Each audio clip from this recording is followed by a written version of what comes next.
Her small hands were stained with his blood before she ever knew his name, before she knew he was the monster from every whispered tale, before she knew that the heart beating beneath her trembling fingers belonged to the only person in the world who shared her cursed blood. The village had cast her out on the first snow of winter, and Elara had learned to make the forest her mother. She was 9 years old, small for her age, with eyes too old and hands too steady for a child who should have been playing in warm kitchens and sleeping in soft beds.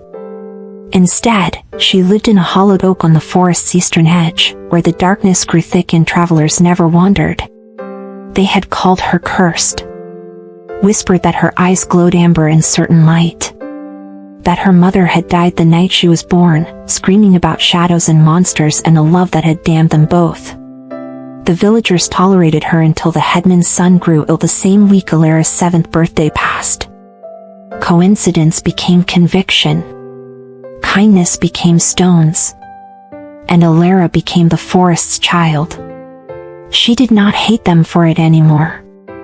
Hate required energy she needed for survival. Tonight, the moon hung hidden behind storm clouds, and Elara moved through the darkness with the ease of long practice. She checked her 3 snare traps and found them empty. Her stomach gnawed at itself, but she'd known hungrier nights. She was turning back toward her tree when she smelled it. Blood. Fresh. And something else underneath, something that made her skin prickle with instinctive warning. She should have run. Every animal instinct whispered danger. But Elara had been abandoned by humans, and she'd learned that monsters came in many forms. Most of them walked on 2 legs and called themselves righteous. So instead of fleeing, she followed the scent deeper into the trees, where even the darkness seemed to hold its breath. 20 miles north, in the mountain fortress that bore his name, they would be searching for their lord. Lucien Valdaren, the vampire lord of the northern territories, had ruled for 3 centuries with calculated precision and merciless efficiency. He had crushed rebellions, negotiated treaties, and maintained the fragile balance between his kind and the humans who both feared and needed them. He had also, for the first time in 200 years, been caught off guard. The ambush had come from his own kind. A faction that wanted war, that saw his peace treaties as weakness. Silver-laced arrows, forbidden by every accord, had torn through his guard. He'd killed 4 of them before the poison hit his system. Then he'd done the only thing that mattered. He ran. Not from fear, but from strategy. If they took him alive, the entire territory would collapse into chaos. Now he lay against a fallen tree, his coat soaked black with blood that steamed in the cold air. The silver burned through his veins like liquid fire. His regeneration fought against the poison, but it was losing. He was centuries old, powerful beyond measure, and dying in a forest whose name he'd never bothered to learn. His last thought, before the darkness pulled at him, was of her. The human woman with kind hands and a smile that had undone him. Isabel. She disappeared 16 years ago, and he'd searched for decades before accepting what his heart refused to believe. That she'd seen what he truly was and chosen to vanish rather than love a monster. He had not known about the child. Had never even imagined. The bitter irony was that he would die without ever knowing how wrong he'd been. Then he heard it. Footsteps. Small. Careful. And a heartbeat that made something deep in his chest constrict with impossible familiarity. Elara found him in a clearing where the moonlight finally broke through the clouds, painting everything in shades of silver and shadow. At first, she thought he was dead. He was too still, too pale, his dark hair matted with blood that looked black in the dim light. But then his chest moved, barely, and his eyes opened. They were red. Not amber like hers supposedly glowed. True red, like garnets, like blood, like every terrifying story the village elders told children to keep them from wandering after dark. Vampire. The word stuck in her throat. She should scream. Should run. Should leave him to whatever fate had brought him here. But Elara had been left to die in her own way, and she remembered how it felt to watch people turn their backs. How it felt to realize that no one was coming. That you were alone in your final moments. She took a step forward instead. His eyes tracked her movement. There was pain in them, yes, but also confusion. And something else. Something that looked almost like recognition, though that made no sense. They'd never met. She was nobody. Nothing. A cast-off child in a forest of shadows. "You're hurt," she whispered, her voice barely audible over the wind in the trees. He tried to speak, but only blood came from his lips. His hand moved to his side where 3 arrows jutted from his ribs, their tips gleaming with an unnatural sheen. Elara knelt beside him, her small hands hovering over the wounds. She'd treated injured animals before. Birds with broken wings. A fox caught in a forgotten trap. But this was different.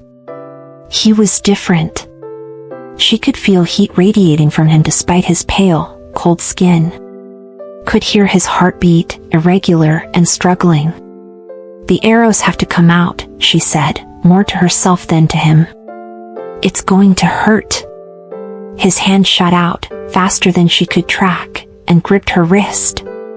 Not hard. Not threatening. But firm enough to stop her. His eyes locked onto hers, and she saw the warning there.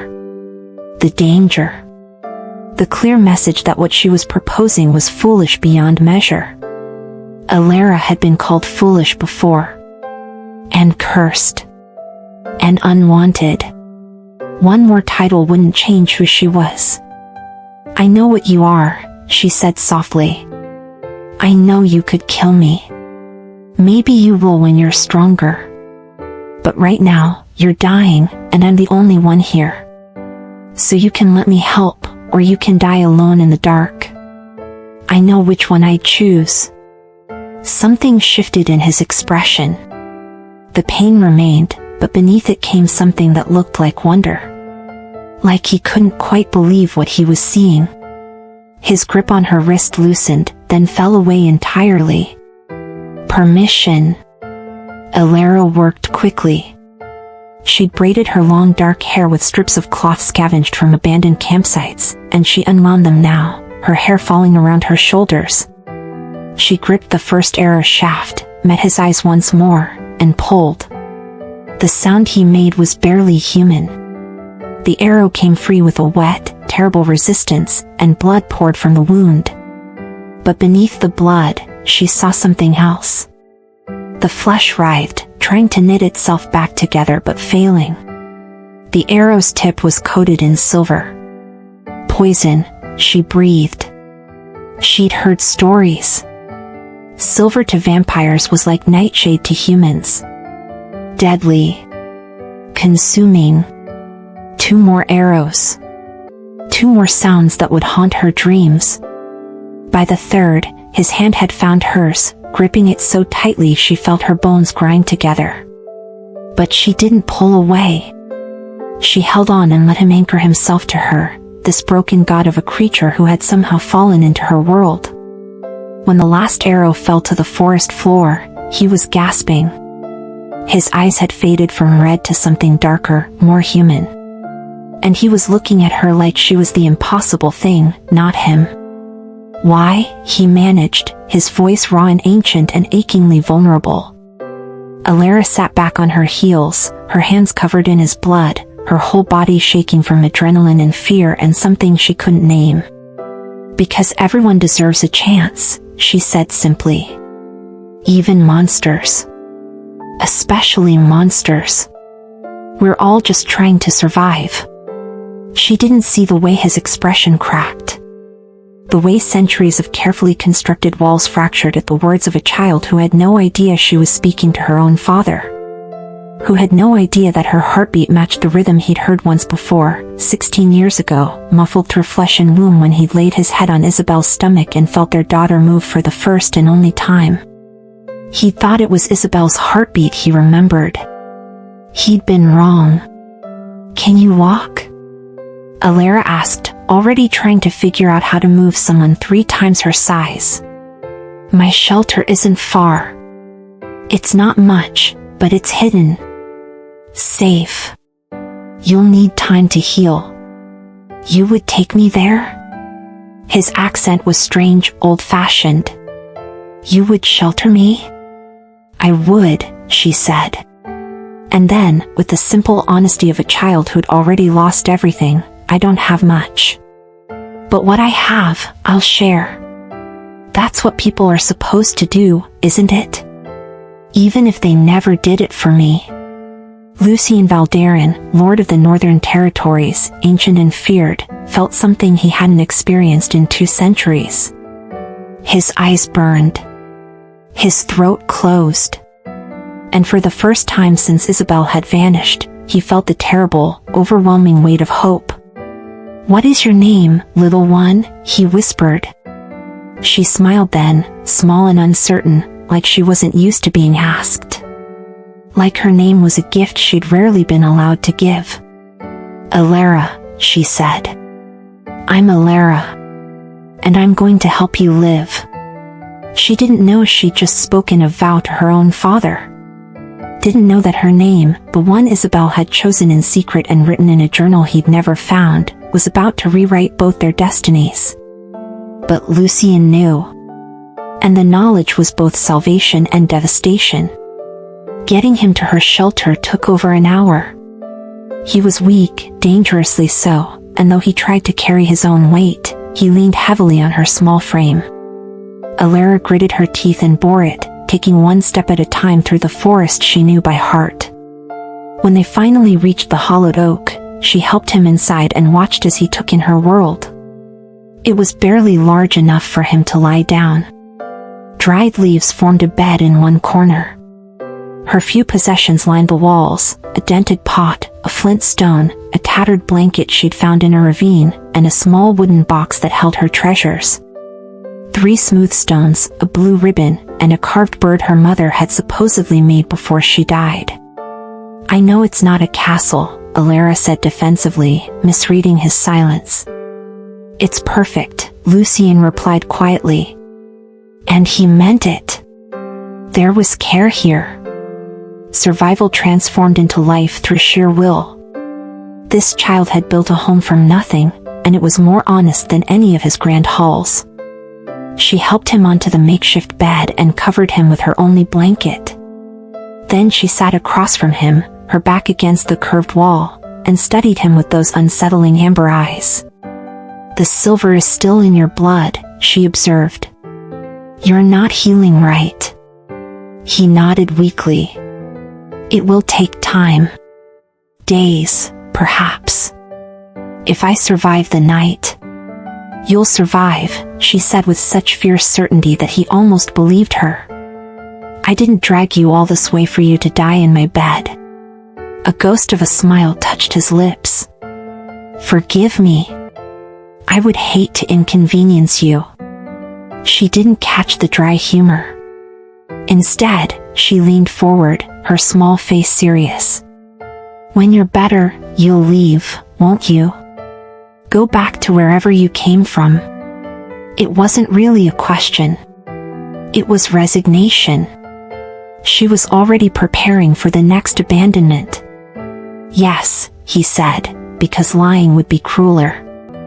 I have responsibilities. People who depend on me. Of course. Her voice went flat.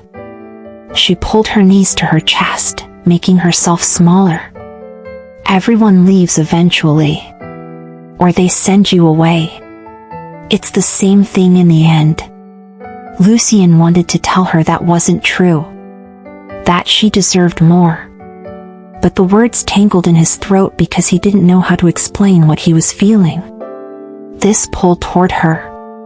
This instinctive need to protect, to stay, to know everything about the brave, broken child who'd saved his life. He couldn't tell her the truth. Not yet. Perhaps not ever. What would he say? That her mother had been the love of his immortal life? That Isabel had fled, probably to protect their unborn child from his world? That he'd searched until the searching broke him? That this child, this precious, abandoned soul, was his daughter, and he'd failed her before she'd even taken her first breath? The guilt was a living thing, tearing at him from the inside worse than any silver. "Why did they cast you out?" he asked instead, his voice gentle. Elara shrugged, but he could see the pain beneath the gesture. "They said I was cursed. That my mother died because of what I am. That bad things happen around me." She paused. Maybe they were right. "No." The word came out sharp, commanding. She startled. "You are not cursed, Elara. You are." He struggled for the right words. "You are the best of what both worlds could create." She stared at him. Both worlds? He'd said too much. The silver was making him weak, careless. "I only mean that you are human, yet you show more humanity than most. And you are something else too. Something special. I can sense it." "My eyes," she whispered. "They glow sometimes. Amber, like a wolf's. That's why they were afraid." Amber. Isabel's eyes had been brown. His were crimson when his nature showed through. But vampire children, the rare few born rather than turned, often had eyes that reflected both bloodlines. Amber was the color of mixed heritage. Of human and vampire combined. She was describing herself to him, giving him proof of what his blood already knew, and she had no idea. "There is nothing wrong with your eyes," he said quietly. "Or with you." Elara looked away, uncomfortable with the kindness. "You don't know me." "Perhaps not yet," Lucien replied. "But I know what I see. Courage. Compassion. Strength. These are not the traits of something cursed." She was silent for a long moment. When she finally spoke, her voice was very small. "Will you tell me about where you're from? About your life? I've never been anywhere but this forest and that village. I'd like to know what the world is like beyond the trees." He should refuse. Should maintain distance. Should protect them both from the inevitable pain of connection when he'd have to leave. But she was looking at him with such hope, such hunger for something beyond her small, lonely existence. And he was her father, even if she didn't know it. What kind of monster would deny her even this? "I'll tell you," he said softly. "But then you must rest. We both must." Her smile was like sunrise. And Lucien felt his careful resistance begin to crumble. The first night was the worst. Elara woke to the sound of him struggling to breathe, his body convulsing as the silver poisoning fought against his ancient healing. She'd pressed her small hands to his chest, felt the irregular thunder of his heart, and made a choice. She left the shelter in the darkest part of night and went to the stream where certain herbs grew. Moonshade and willow bark.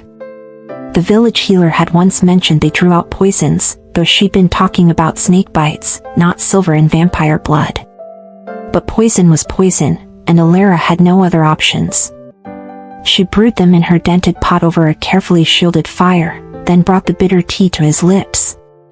"Drink," she commanded with the authority of someone who'd kept herself alive against impossible odds. "All of it." He obeyed, too weak to argue, and she watched through the rest of the night as his body fought its war. By dawn, the convulsions had eased. By midday, his eyes opened clear. "You didn't sleep," he observed, his voice stronger than it had been. "Neither did you." "Not really. I'm not the child here." Elara lifted her chin. "I stopped being a child when they left me in the snow to die. Now drink more. Your color is still wrong." A soft laugh escaped him, rough and surprised. You're very bossy for someone so small. And you're very argumentative for someone who can't stand up without help. Drink. He drank.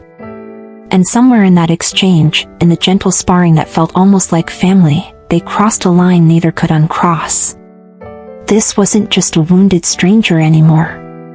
This wasn't just a chance encounter. They were becoming something to each other, something neither had words for yet. The days blurred together. Elara hunted and foraged while Lucien's strength slowly returned. She'd leave at dawn and return to find him sitting up, then standing, then finally moving around the small shelter with careful deliberation. He was graceful even weakened, moving like violence wrapped in silk.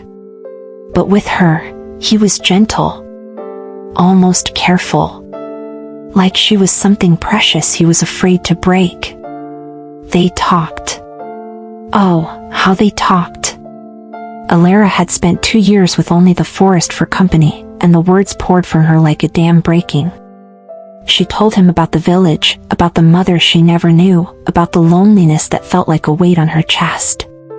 She told him about the fox she'd saved, about learning which berries were safe, about the time she'd climbed to the top of the tallest tree just to see if anyone would notice. No one had. And Lucien listened like every word mattered. Like she mattered. He told her carefully edited stories of his world. About the great halls and libraries, about treaties and politics, about a world where vampires and humans coexisted in tense balance. He didn't tell her he ruled that world. Didn't tell her that his word was law across 3 territories. He wanted her to see him as just a person, not a lord. Not a legend. Not the father who'd abandoned her, even if he'd never known she existed. On the 4th day, she caught him staring at her with an expression she couldn't read. Intense. Almost pained. What? She asked, self-consciously touching her face. Do I have dirt on my nose again? No.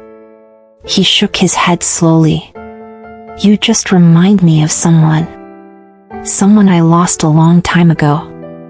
Someone you loved? The question was innocent, curious. It stabbed him through the heart. Yes, he said quietly. Very much. Elara was quiet for a moment, then moved to sit beside him. Without thinking, she leaned against his shoulder, a gesture so trusting it made his chest ache. I'm sorry you lost them. Losing people is the worst kind of hurt. His arm came around her, careful and protective. Yes. It is. Is that why you're sad sometimes? Even when you smile, there's sad in your eyes. He marveled at her perception. This child saw everything. Perhaps. And you? You're very brave for someone so young. But I see the sad in your eyes too. She shrugged against him. I'm used to it. Sad is just part of living, I think. Like being hungry or cold. You learn to carry it. You shouldn't have to. But I do. She tilted her head up to look at him. We don't get to choose what we carry. Only how we carry it. That's what my mother wrote. I found it in her journal, the one they gave me before they made me leave. She only wrote one entry, the day before she died. She said that she was carrying the weight of an impossible love, but she'd carry it with joy because I was coming. That I was worth every burden. Lucien's throat closed. Isabel. He'd never found a journal. The villagers must have kept it, then given it to Elara when they exiled her. His beautiful Isabel, writing about their daughter, about him, calling their love impossible. She'd been right. And it had cost her everything. Your mother sounds like she was a remarkable woman, he managed. I wish I'd known her. Elara's voice went soft. Sometimes I pretend you knew her. That you could tell me what she was like. Silly, right? Not silly. Devastating. Not silly at all, he whispered. And perhaps I can tell you something true. If she was anything like you, she was brave beyond measure. Kind when the world gave her no reason to be. And her love was the fierce, protective kind that would burn down the world to keep you safe. Elara was quiet for so long he thought he'd said too much. Then, do you think she would have been proud of me? Even though I'm cursed and cast out and living in a tree? You are not cursed. His voice turned hard. And yes, she would have been so proud she couldn't contain it. You survived, Elara. You took nothing and made it enough. You saved a stranger's life when you had every reason to let him die. You were everything a parent could hope their child would become. She made a sound that was half laugh, half sob. You can't know that. I know. He pulled her closer, this daughter who didn't know him, this miracle he thought lost forever. I know because I'm proud of you. And I barely know you. Imagine how someone who loved you from before you were born would feel. She cried then, silent tears that soaked into his shirt.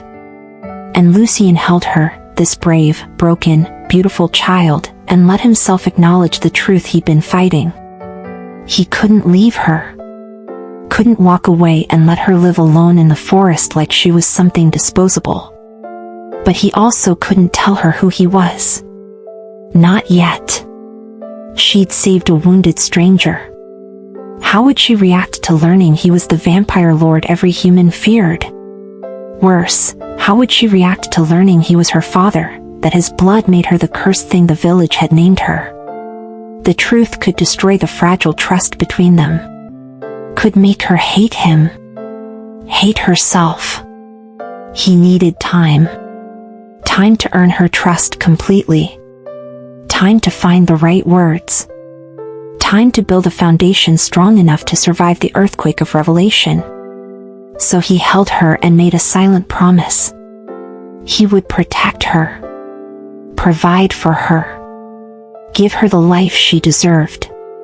And when she was ready, when they were both ready, he would tell her everything. He just hoped she could forgive him for the father he'd never had the chance to be. Hey, I want to take a moment here and ask you something. Where are you watching this from? Seriously, drop a comment and let me know what corner of the world you're in right now, because there's something special about knowing that this story is reaching you, wherever you are. Are you listening in the middle of the night, or maybe during your morning routine? I genuinely love hearing from you. And if you haven't already, hit that subscribe button and join our family. We're building the fastest growing vampire love stories community, and trust me, we have so much planned for you. You're special to us, and you won't want to miss what's coming next. On the 7th day, Elara made a decision.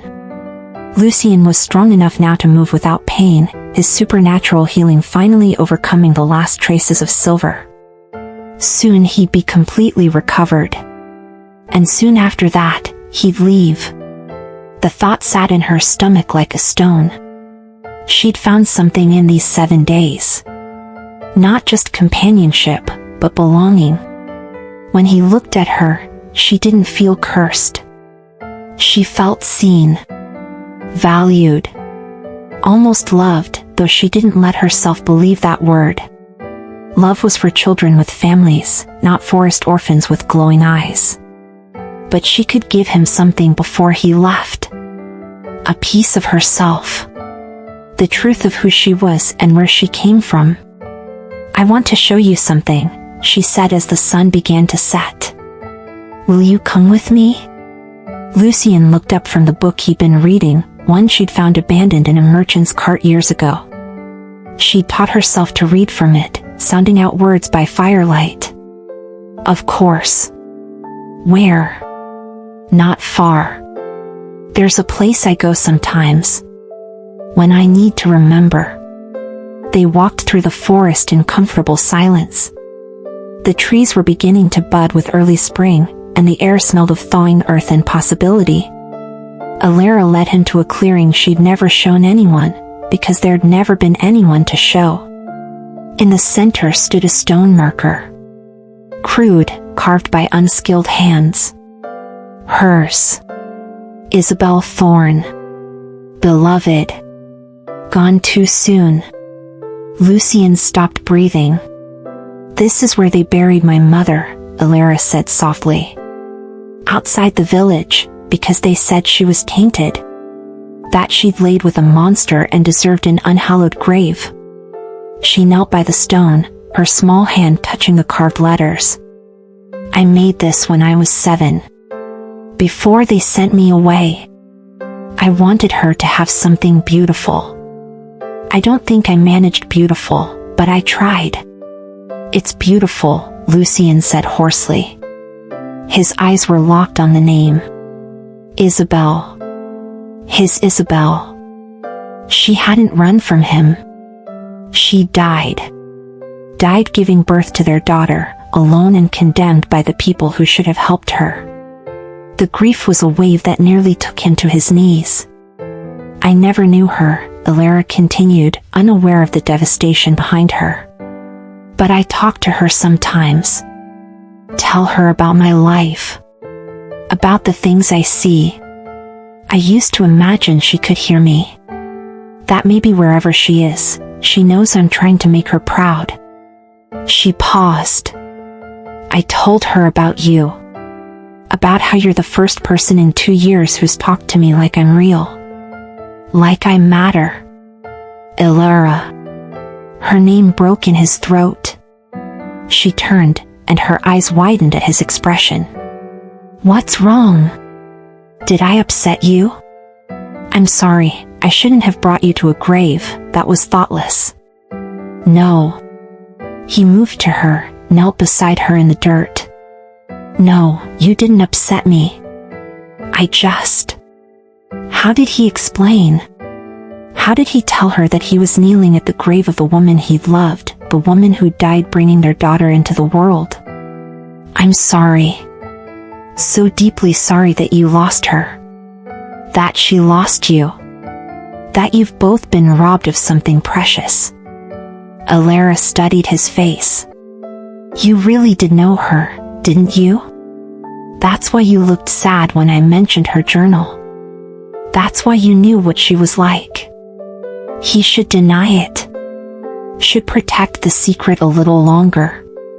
But kneeling here, at Isabel's grave, with their daughter looking at him with those impossible amber eyes, he couldn't lie. Yes, he whispered. I knew her. I loved her. And I lost her without ever knowing why she left. Elara's breath caught. You're him. The monster they talked about. The one she loved. The word monster from her lips was a knife. Yes. She was silent for a long moment that stretched into eternity. Then, did you love her? Truly? More than my own existence. Would you have wanted me? If you'd known? The question destroyed him. Elara, I would have moved the heavens. I searched for her for decades, never knowing she was gone. Never knowing she'd given me the greatest gift in all my long life. If I had known about you, nothing would have kept me from you. Nothing. Tears streamed down her face. She wrote about you in her journal. She didn't use your name, but she said she loved someone impossible. Someone who showed her that monsters were just people the world didn't understand. She said she was afraid, but not of you. Of what people would do if they knew. She was right to be afraid. Look what they did to her. To me. Lucien reached out slowly, giving her time to pull away. When she didn't, he cupped her small face in his hands. What they did was wrong. Unforgivable. You deserved protection and love, and they gave you exile and scorn. Your mother deserved honor, and they gave her an unmarked grave and slander. His thumbs brushed away her tears. But I'm here now. And I'm telling you that you are not a monster. You are not cursed. You are the daughter of a woman who loved so bravely she gave her life for it. And you are cherished beyond measure. By who? The question was so small, so desperate. By me. She collapsed into his arms then, and he held her while she cried for the mother she'd never known and the father she didn't realize she'd found. Held her and made silent promises to Isabel's spirit that he would do right by their daughter. That he would give Elara everything that had been stolen from her. That he would be the father she deserved, even if she never knew that's what he was. When her tears finally slowed, she pulled back and looked at him with swollen eyes. Will you tell me about her? About what she was really like? Yes, Lucien said. I'll tell you everything. And beneath the stars, beside the grave of the woman they'd both loved, he told their daughter about Isabel. About her laugh that sounded like music. About her kindness that saw past his nature to his heart. About the 3 months they'd had together before she vanished, 3 months that had changed his entire existence. He didn't tell Elara that Isabel had been pregnant when she left. That piece of the puzzle, he kept to himself. For now. Elara listened like she was memorizing every word. And when he finished, she said something that made his carefully constructed restraint fracture. I wish you were my father. I think you would have been a good one. Lucien closed his eyes against the pain of that innocent wish. I wish that too, little one. More than you could possibly know. If only she knew her wish had already come true. The next week transformed them both. Lucien was fully healed now, his strength returned, but he made no move to leave. He told himself he needed to ensure she was safe, to make arrangements for her care. The truth was simpler and more terrifying. He couldn't bear to walk away. Elara bloomed under his presence like a flower finally given sunlight. The wariness in her eyes softened. Her smiles came easier. She laughed, a sound so pure and unexpected that the first time he heard it, he stopped mid-sentence just to listen. He taught her things. How to read the old language in his book, the formal script that predated modern writing. How to defend herself, basic moves that used speed and surprise over strength. How to see the forest not just as survival, but as beauty. She taught him things too, though she didn't realize it. How to find joy in small moments. How to make a game of mending his torn coat with her clumsy stitches. How to be present instead of carrying the weight of centuries on every breath. You're doing it wrong, she said one afternoon, watching him attempt to cook the rabbit she'd snared. You have to turn it more or it burns on one side. I'm 300 years old, Lucien replied with mock dignity. I think I know how to cook. Being old doesn't mean being right. Look, it's already burning. He looked. She was correct. He rotated the spit and gave her a rueful smile. When did you become so wise? I've always been wise. You just weren't paying attention. Clearly a grave oversight on my part. She grinned, then grew more thoughtful. Can I ask you something? Anything. Why are you still here? You are healed. You could leave any time. Go back to your responsibilities and your people. But you stay. Why? Because you're my daughter and I've missed 9 years of your life and the thought of missing even one more day is agony. Because I'm trying to find the courage to tell you the truth. Because for the first time in 2 centuries, I feel like I have a purpose beyond duty. Because I'm not ready to leave yet, he said instead. Is that all right? Her smile could have lit the entire forest. Yes. That's all right. That night, she fell asleep against his shoulder while he read to her from the old book. He'd been telling her the story of the Nightingale Princess, a tale of sacrifice and love that transcended the boundaries between different kinds. Her breathing had slowly evened out, her small body going heavy with sleep. Lucien set the book aside and simply looked at her. His daughter. She had Isabel's nose, his stubborn chin, and a spirit that belonged entirely to herself. She was everything he'd never let himself hope for, and she was here, real and warm and trusting him completely. He brushed a strand of hair from her face with infinite gentleness. "I'm going to give you the world," he whispered. "Everything that was taken from you, I'll return tenfold. You'll have a home with warm fires and soft beds. Education with the finest tutors. Protection that no one will dare breach. You'll never be hungry again. Never be cold. Never be alone." She stirred slightly, mumbling something in her sleep that sounded like stay. "I'll stay," he promised. "As long as you'll have me." In the morning, he made his decision. He would tell her. Not everything, not yet. But he would tell her that he wanted to take her from this forest, give her a real life. He'd been watching her, seeing how she never complained about the cold or the hunger, how she made do with nothing and called it enough. But she deserved more than survival. She deserved to thrive. Elara woke to find him already up, preparing their meager breakfast. She stretched, cat-like, and smiled at him. "You let me fall asleep. You needed rest. So do you. You don't sleep enough. Old habits. We don't need as much sleep as humans." She moved to sit beside him, accepting the food he offered.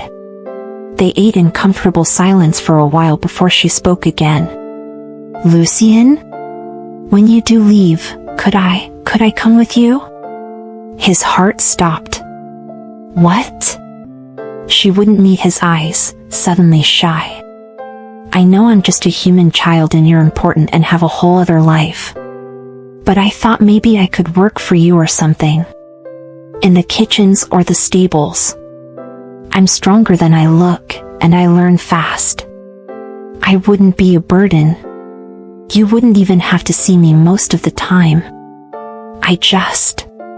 She took a shaky breath. "I don't want to be alone again.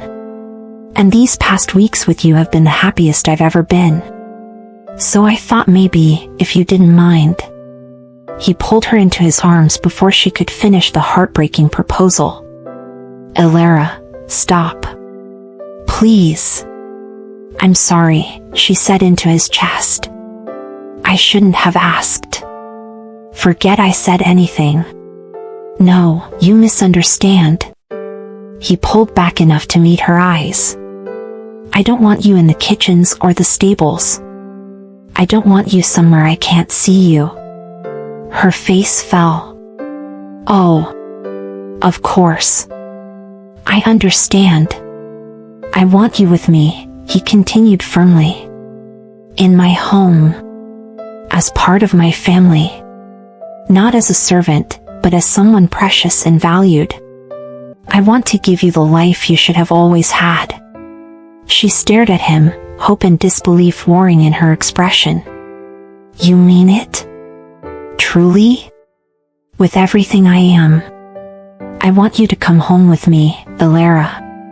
I want to watch you grow up safe and loved.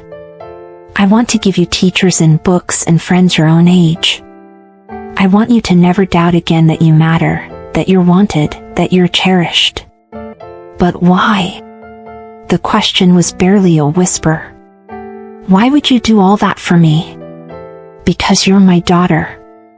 Because I love you more than I knew it was possible to love. Because every moment I don't tell you the truth feels like a betrayal, but I'm terrified that the truth will drive you away. Because in 9 days, you've become important to me," he said, which was truth wrapped in careful omission. "Because you saved my life, and I intend to spend the rest of yours repaying that debt. Because when I look at you, I see someone extraordinary, and it would be a crime to let you waste away in this forest when you could be so much more." Tears spilled down her cheeks, but she was smiling. "I never thought anyone would want me." "Then you thought wrong." He wiped her tears away gently. I want you, Elara. Very much. So what do you say? Will you come home with me? Yes. The word came out choked with emotion. Yes, please. I'll come with you. He held her while she cried happy tears for the first time in her life. And he let himself believe, just for a moment, that maybe this could work. That maybe he could give her everything she deserved without the truth destroying them both. For 3 perfect days, they prepared. Lucien used his abilities to travel swiftly to the nearest city and return with supplies. Real food that made Elara's eyes widen. A warm cloak that actually fit her. Books and small gifts that made her laugh with delight. He was building her trust, yes. But more than that, he was learning how to be a father. How to braid her hair when she asked, even though his first attempt was disastrous and they both ended up laughing. How to answer her endless questions about his world with patience. How to tuck her in at night and promise that tomorrow would be even better. She'd never had this. Neither had he. And it was the most precious thing he'd ever experienced. On the 3rd night, as they sat by the fire, Elara looked at him with an expression so serious it made him nervous. What is it? He asked. I just want to say thank you, she said softly. For seeing me. For staying. For wanting me when no one else did. You gave me something I thought I'd lost forever. What's that? Hope. She leaned against him, and he wrapped his arm around her automatically. And something else too. Something that feels like what I imagine having a father would feel like. Safe. Protected. Like I matter to someone. The words hit him like physical blows. She was so close to the truth, circling it without knowing. You do matter, he said quietly. More than you know. I know it now. Because of you. They sat in peaceful silence, watching the fire, neither knowing that their fragile happiness was about to shatter. Because fate and truth wait for no one. And the past was already on its way to find them. They came at dawn. Lucien sensed them before he heard them, his predator instinct screaming warning. He was on his feet instantly, moving to where Elara slept, his body between her and the entrance. Stay behind me, he commanded in a voice she'd never heard from him. Cold. Dangerous. Every inch the vampire lord he'd been hiding. She woke confused, but his tone cut through the fog of sleep. She moved behind him without question just as the footsteps became clear. 3 vampires entered the clearing. Not his people. The rebels who'd ambushed him. They stopped when they saw him standing, whole and deadly. My lord, the leader said, his voice dripping false respect. We'd heard rumors you died from your wounds. How fortunate to find them untrue. Mikhail. Lucien's voice was glacial. You have 3 seconds to explain why you're still breathing after your betrayal before I correct that oversight. Betrayal? Mikhail smiled, all fangs. I prefer to think of it as a difference in political opinion. You've gone soft, Lucien. Making treaties with humans, acting like we're equals with our food source. The old families are restless. They sent us to deliver a message. With silver arrows? How diplomatic. We expected you to be reasonable after a show of force. We didn't expect you to run and hide like a coward. His eyes slid to Elara, and Lucien's entire body went rigid. Or to take a pet. Is this what you've been doing? Playing house with human strays? Watch your tongue, Mikhail, or lose it. But Mikhail was studying Elara with unsettling focus. She smells wrong for a human. There's something else in her blood. Something familiar. His eyes widened with realization. No. It's not possible. impossible. She's yours, isn't she? A halfling child. We'd heard whispers decades ago that you'd taken a human lover, but this... Elara's sharp intake of breath cut through the clearing. What is he talking about? Elara, don't listen to him, Lucien said without turning. But Mikhail laughed, cruel and delighted. Oh, he didn't tell you? The great Lord Valdaren has been playing pretend, has he? Tell me, little half-breed, did he mention that he's your father? That your cursed blood is his fault? Lucien? Her voice was small, hurt, disbelieving. Tell me he's lying. He turned slowly, and the look on his face told her everything.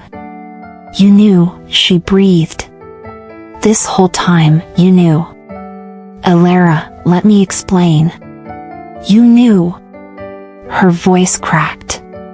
When I showed you my mother's grave, when I said I wished you were my father, when I told you everything, you already knew. I was trying to find the right time. The right time? She backed away from him, her eyes wet with betrayal. You let me beg to come with you like a stray dog hoping for scraps when you were my father. You let me think I was nothing, that you were just being kind, when you knew the whole time that you were the reason my mother died. The reason I'm cursed. You are not cursed, he said desperately. Please, Elara, I can explain everything. Don't. The word came out broken. Don't come near me. You're just like them. Like the village. You let me believe a lie because the truth was inconvenient. Because I was inconvenient. That's not true. I love you. You don't love me. She was crying now, angry and devastated. You love the idea of fixing your guilt. You love having a project to make yourself feel better about abandoning my mother. But you don't love me, because if you did, you would have told me the truth. Mikhail watched the scene with obvious pleasure. How touching. Family reunions are always so emotional. But we have business, Valdaren. Come with us peacefully to face the council's judgment, or we'll take you by force. Either way works. Lucien's eyes went crimson, his civilized mask falling away to reveal the ancient predator beneath. You'll take me nowhere. And if you touch one hair on her head, I'll make your deaths last weeks. Protective of the mongrel child? Mikhail smiled. How noble. But there are 3 of us and 1 of you, and you're still weak from the silver. The question is, can you protect her and fight us at the same time? It happened so fast Elara barely saw it. Mikhail lunged, not at Lucien, but at her. Lucien moved like lightning, intercepting him mid-strike. They collided with bone-crushing force, and then the clearing exploded into violence. Elara scrambled backward, her mind reeling. Everything she thought she knew was a lie. The stranger she'd saved was her father. The father who'd never been there. The father whose blood made her the thing the village had hated. But as she watched him fight, 3 against 1, using his body as a shield between her and them, she saw something else. Saw the way he never took his attention fully from her. Saw the way he positioned every strike to keep them away from her. Saw the way he was willing to die to keep her safe. Just like her mother had.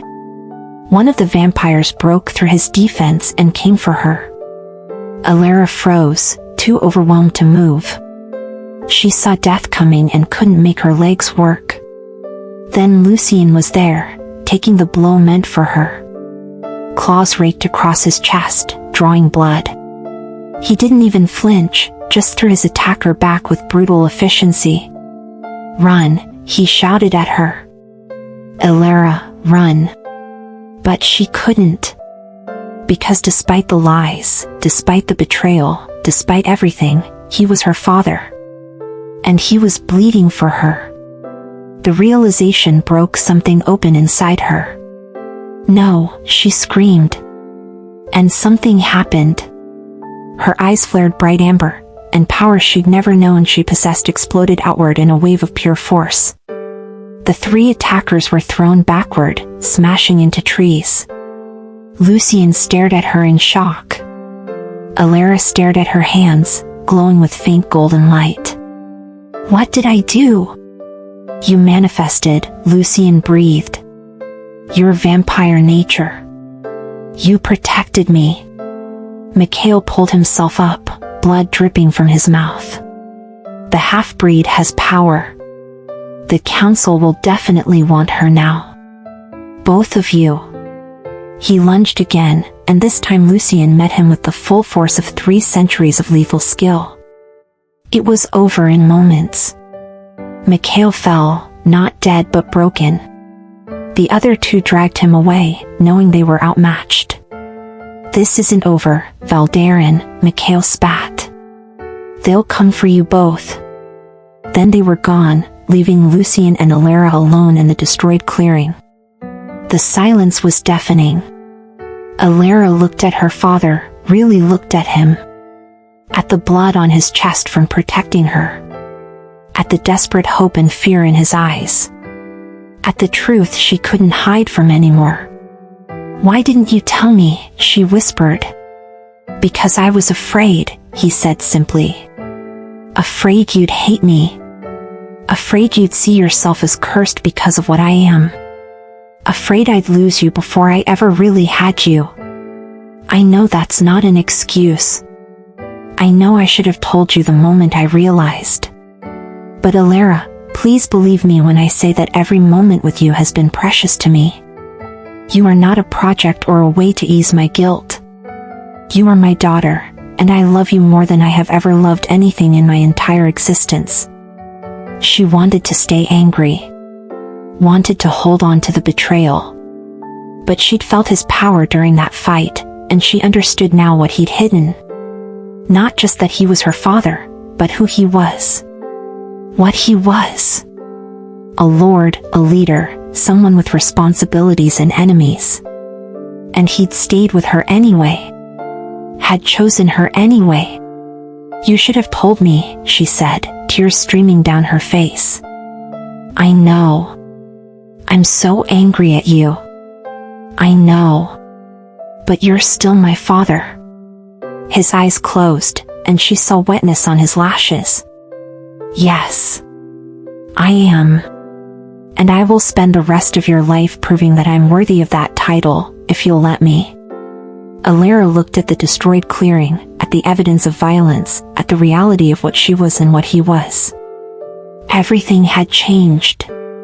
The simple happiness of the past days was shattered. But maybe they could build something new from the pieces. "I need time," she said quietly. "To understand all of this. To figure out what I am. What we are." "I'll give you all the time you need," Lucien promised. "I'm not going anywhere. Not ever again." She nodded slowly. Then, despite everything, despite the anger and hurt and confusion, she took one step toward him. It was enough. For now, it was enough. The rest of that day passed in weighted silence.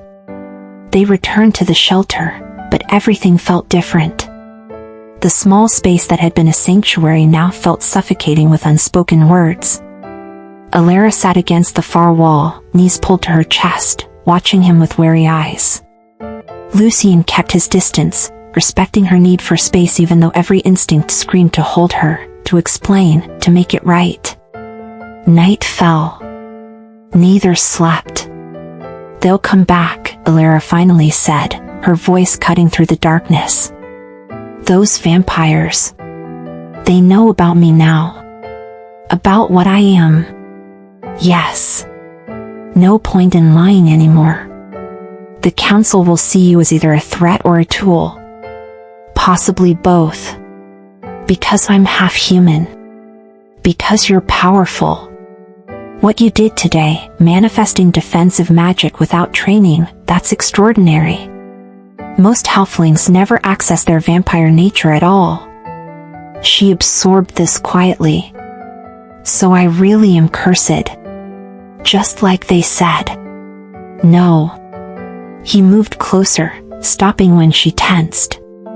You were gifted. There's a difference. The village feared what they didn't understand.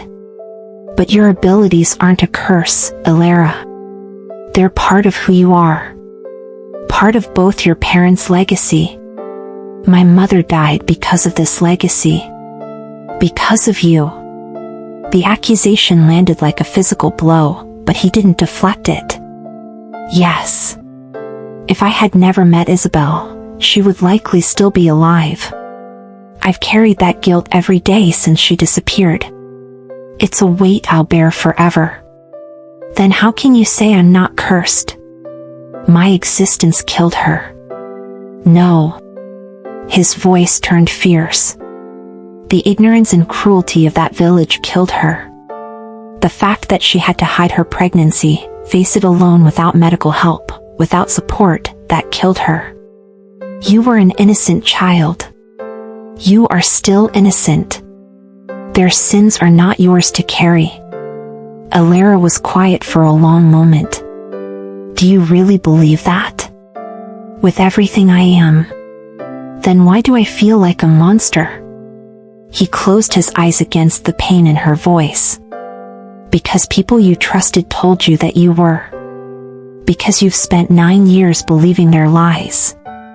But feelings aren't always truth, Elara. The truth is that you're a brave, compassionate, extraordinary person who deserves every happiness this world can offer. I don't know how to believe that. Then let me believe it for you until you can believe it yourself. She looked at him then, really looked, and he saw the war in her eyes. The desire to trust fighting against the fear of more betrayal. The longing for a father battling the hurt of his deception. I don't know how to do this, she whispered. I don't know how to have a father. I don't know how to be a daughter. And I don't know how to forgive you when part of me is still so angry. You don't have to know, Lucien said gently. We can learn together. And you don't have to forgive me today, or tomorrow, or ever. I'll stay regardless. I'll protect you regardless. I'll love you regardless. Why? Why would you do that?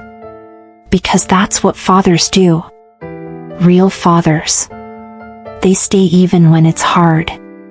Even when they're not forgiven. Even when they don't deserve it. He paused. My father was cruel. Cold. He saw me as an heir, not a son. When I became a vampire, it was because he forced the turn on me as punishment for showing mercy to a human servant. I swore I would never be like him. That if I ever had a child, I would choose love over power every single time. It was a piece of himself he'd never shared with anyone. A vulnerability he'd kept locked away for centuries. Elara's expression softened slightly. He sounds terrible. He was. And I've spent 300 years trying not to become him. But when it comes to you, it's not even a choice. Loving you is as natural as breathing. You're my daughter, Elara. And I failed you for 9 years through ignorance, but I won't fail you again. Not by choice. Not ever. Tears slipped down her cheeks. I want to believe you. Then believe this. Tomorrow, I'm taking you home. To my territory, my fortress. You'll have guards, teachers, safety. But more than that, you'll have me. I'm not asking you to call me father right now. I'm not asking you to forget what I did. I'm just asking you to let me prove myself. To give me the chance to be what you deserve. And if those vampires come back, if the council demands I be turned over, his eyes flashed crimson. Then they'll learn exactly why I've ruled for 3 centuries. No one touches you. No one threatens you. I'll burn the entire vampire nation to ash before I let anyone harm you. The ferocity in his voice should have scared her. Instead, it made her feel something she'd never experienced before. Protected. Valued. Worth fighting for. Lucien? Her voice was small. Yes. I'm still angry at you. I know. But I don't want to lose you either. You're all I have. He moved then, crossing the space between them slowly. When he reached her, he knelt so they were eye level. You have me. Completely. Unconditionally. And I know I'm not all you have, because you have yourself. You're strong enough to survive anything, Elara. You've proven that. But you don't have to survive alone anymore. She searched his face, looking for lies, for hidden agendas. She found only sincerity and desperate hope. I need you to promise me something, she said. Anything. No more lies. Even if the truth is hard. Even if you think it'll hurt me. I need honesty. That's the only way I can trust you. I promise. No more lies. You have my word, and my word is binding. She nodded slowly, then made her choice. She leaned forward and wrapped her small arms around his neck. The embrace was tentative, uncertain, but it was real. Lucien held her like she was made of glass, like she might shatter or disappear. His hands trembled as they came up to cradle her against his chest. I don't know how to be your daughter yet, she whispered into his shoulder. But I want to learn. Will you teach me? His voice broke. Yes. And you'll teach me how to be your father. We'll figure it out together. They held each other in the darkness of the small shelter, two broken souls choosing connection over isolation. It wasn't forgiveness, not entirely. The hurt was still there, the betrayal still fresh. But it was a beginning. And sometimes, beginnings are enough. Outside, the forest whispered with wind and the promise of dawn. Inside, a father and daughter took their first real steps toward becoming a family. The choice had been made. Not to forget or erase the past, but to build something new from its ashes. And in that choice, everything changed. Before we continue to the ending, I have to ask you something important. What do you think Elara should do? Should she fully forgive him right away, or take her time? Drop your thoughts in the comments because I genuinely want to know what you're feeling right now. And listen, if this story is hitting you the way I hope it is, do me a favor and subscribe. Join our family. We're the fastest growing vampire love stories community, and we're just getting started. We have incredible stories planned, stories that will make you feel everything, and you're special to us. You won't want to miss what's coming. Now, let's finish this journey together. The journey to Lucien's fortress took 3 days. He could have carried her and made it in one, but he wanted to give her time. Time to adjust. Time to ask questions. Time to let the reality of their new relationship settle. They traveled through lands Elara had only imagined. Past villages where humans and vampires coexisted in careful peace. Through forests that made her small woods look like a garden. Across rivers so wide she couldn't see the other side. And Lucien told her everything. About her mother, about their love story, about the 3 months of happiness before Isabel vanished. About his search, his grief, his guilt. About the political landscape of vampire society and what it would mean that she was his daughter. They'll try to use you, he explained as they walked. To manipulate me through you, or to gain power through connection to you. The vampire world is beautiful and terrible in equal measure. Sounds like the human world, Elara observed.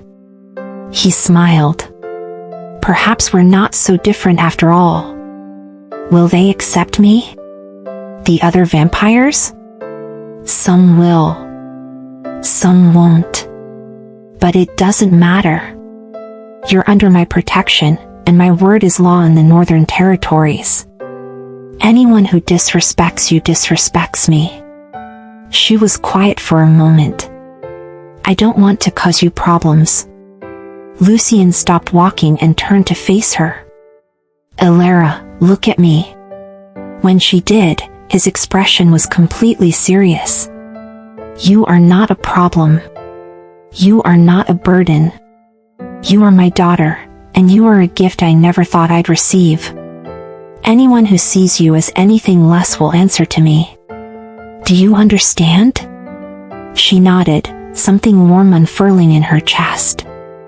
On the second night, camped under stars brighter than any she'd seen, she asked the question that had been haunting her.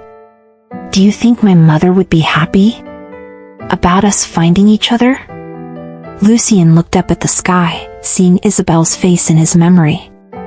Her smile. Her kindness. The way she'd looked at him like he was more than the monster the world named him.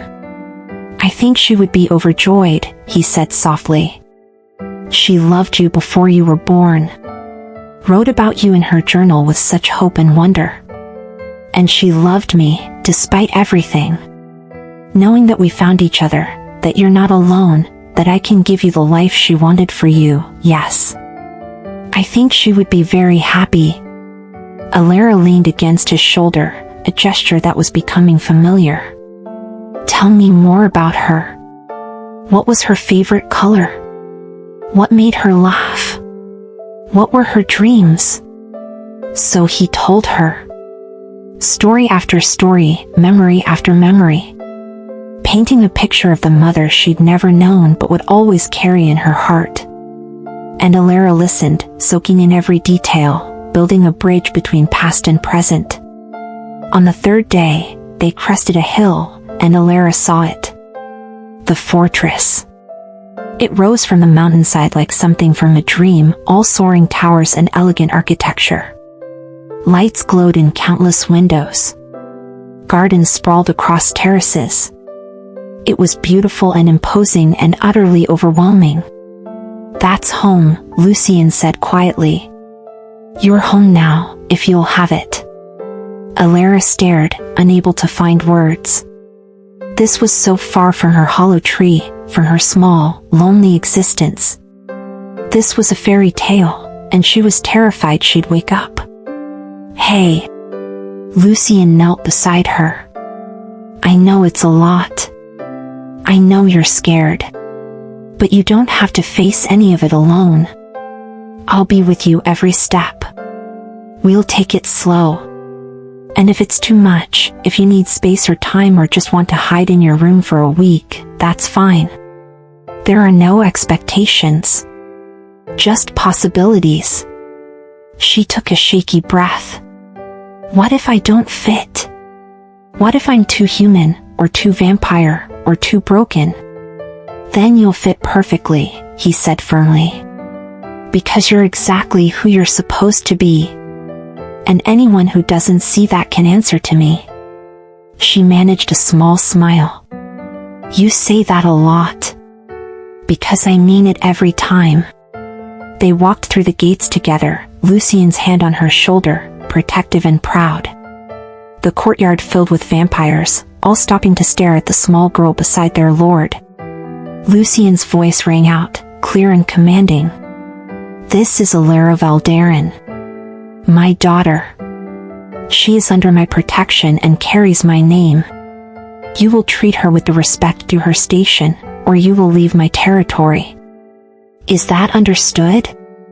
A chorus of yes, my lord echoed through the space. Elara's eyes went wide. Valdaren? You're giving me your name? It's your name, he corrected gently. It always was. I'm just making it official. Her eyes filled with tears, but she was smiling. A real smile, bright and genuine and full of hope. He showed her the fortress, watching her wonder at things he'd long taken for granted. The library made her gasp. Her rooms, a suite larger than her entire village, made her speechless. The wardrobe filled with clothes in her size, the shelves waiting for books, the windows overlooking gardens that seemed to stretch forever. "This is too much," she whispered. "This is just the beginning," he replied. "Everything you need, everything you want, it's yours. But more than things, you have me. You have a family. You have a place to belong." That night, he tucked her into the softest bed she'd ever felt, and she looked up at him with those amber eyes that held both their legacies. "Lucien?" She still couldn't quite bring herself to say father, but he heard it anyway in the way she said his name. "Yes, little one. Thank you. For finding me. For staying. For wanting me." "Thank you for saving me," he replied, his hand gentle on her hair. "In more ways than you know. Will you stay? Until I fall asleep?" "I'll stay as long as you need me to." She settled into the pillows, her eyes already growing heavy. "Maybe forever? Especially forever." As her breathing evened into sleep, Lucien sat beside her bed and marveled at the impossible gift of this moment. His daughter, safe and warm, sleeping without fear for the first time in years. His daughter, who'd saved his life without knowing who he was. His daughter, who'd chosen to trust him despite his failures. He thought of Isabel, wondered if somehow she could see this. See their daughter finding peace. Finding home. Finding the father who'd always wanted her. "I'll take care of her," he whispered to the memory of the woman he'd loved. "I'll give her everything. I'll be the father she deserves. I promise you, Isabel. She'll never be alone again." The weeks that followed brought challenges. Elara struggled with tutors, with etiquette, with the overwhelming nature of her new life. There were nightmares and setbacks. Days when she wanted to hide. Days when the weight of being the vampire lord's daughter felt crushing. But there were also triumphs. Her first successful spell under the magic tutor's guidance. Her first real friend, a half-vampire girl named Mira who understood what it meant to exist between worlds. Her first formal dinner where she made the entire table laugh with her honest, unpracticed observations. And through it all, Lucien was there. Teaching her to dance with patient amusement when she stepped on his feet. Reading with her in the library. Training her to defend herself. Listening when she needed to talk. Giving space when she needed silence. Slowly, carefully, they built something neither had dared hope for. A family. 3 months after arriving at the fortress, Elara came to Lucien's study where he was working on territory treaties. She stood in the doorway, nervous. "Can I interrupt?" she asked. "Always," he said, setting down his pen immediately. She came in, sat in the chair across from his desk, and took a deep breath. "I've been thinking about what to call you. I know you said there's no pressure, but it feels weird to keep calling you Lucien when you're, you know, more than that." His heart started beating faster. "You can call me whatever feels right to you." "I know. But I mean, if it's okay with you, I'd like to try something." "Of course." She met his eyes, vulnerable and brave. "Can I call you father? Or would that be weird? You feel like a father. You've been more of a father in 3 months than I ever imagined having. And I want to make it real. If that's okay." Lucien's vision blurred. 3 centuries of existence, and he'd never felt anything as powerful as this moment. This choice. This gift.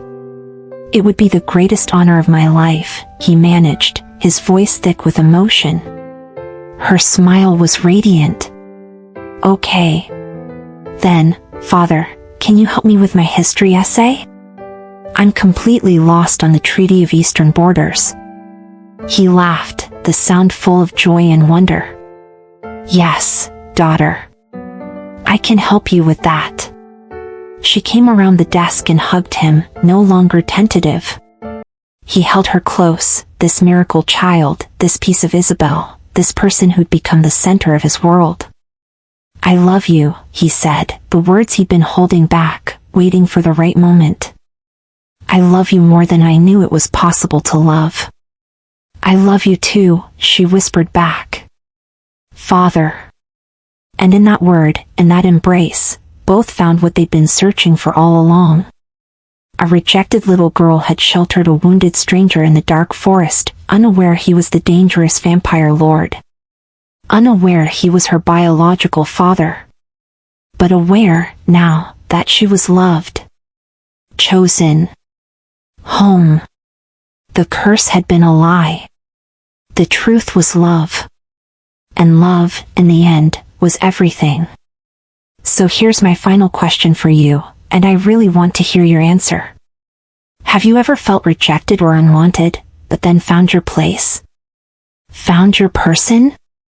Drop it in the comments because your story matters. And if this story touched something in you, if Elara and Lucien's journey meant something, then please, subscribe. Join our community. We have so many more stories to tell, stories about love that defies the odds, about family found in unexpected places, about hope even in the darkest moments. You're part of this family now. And we can't wait to share what comes next with you. Thank you for being here. Thank you for listening. And remember, you're not cursed. You're not unwanted. You're exactly who you're meant to be. Until the next story.